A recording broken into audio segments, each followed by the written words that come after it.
Sir কারো যদি acute kidney injury হয়ে থাকে তার চিকিৎসার প্রক্রিয়া কি কি রয়েছে এবং এই চিকিৎসাটা আসলে কোথায় করাতে হবে?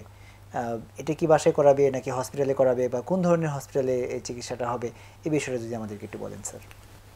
এটি হচ্ছে মূলত কোন পর্যায়ে রোগী এটার উপরে ডিপেন্ড করে। জি। অ্যাকুট কিডনি ইঞ্জুরিও কিছু লেভেল আছে, প্রাইমারি, সেকেন্ডারি, টারশিয়ারি। আমরা সাধারণত অ্যাকর্ডিং টু রাইফলস ক্রাইটেরিয়া আছে একটা আমাদের মেডিকেল সায়েন্সে, এখানে 5টি ভাগে ভাগ করা হয়েছে অ্যাকুট কিডনি ইঞ্জুরিকে।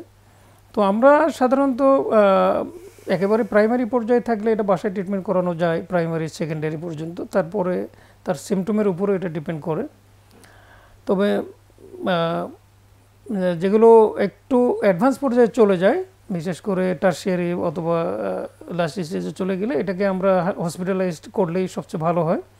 আর ট্রিটমেন্টের ক্ষেত্রে মূলত এটা ডিপেন্ড করে কজের উপরে, কি কারণে তার অ্যাকুট কিডনি ইনজুরি হলো।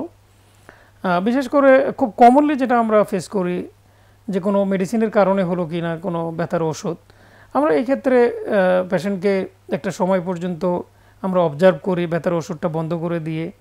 আবার এ ধরনের ক্ষেত্রে এটা সাধারণত অ্যাকুট ইন্টারস্টিশিয়াল নেফ্রাইটিস বলে, এই ধরনের ক্ষেত্রে আমরা কিছু ওষুধ ইউজ করে থাকি, বিশেষ করে স্টেরয়েড জাতীয় এগুলো করা যেতে পারে।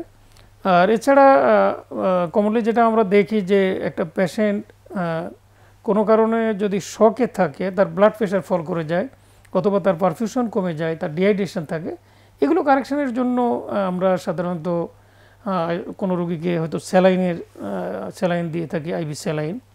এরপরে কিছু পেশেন্টের ব্লাড ট্রান্সফিউশন লাগতে পারে। আর কিছু কজ আছে যেগুলো আমাদের ডায়াগনোসিসের উপরে ডিপেন্ড করে, যেমন যাদের chronic heart disease, liver disease থাকে, এগুলো পেশেন্টকে কজ অনুযায়ী যদি আমরা সেটা কন্ট্রোল করতে পারি, তার ওই লেভেলটা যদি আমরা মেনটেন করতে পারি, তাহলে এই ধরনের রোগীগুলোকে আমরা ট্রিটমেন্টের মাধ্যমে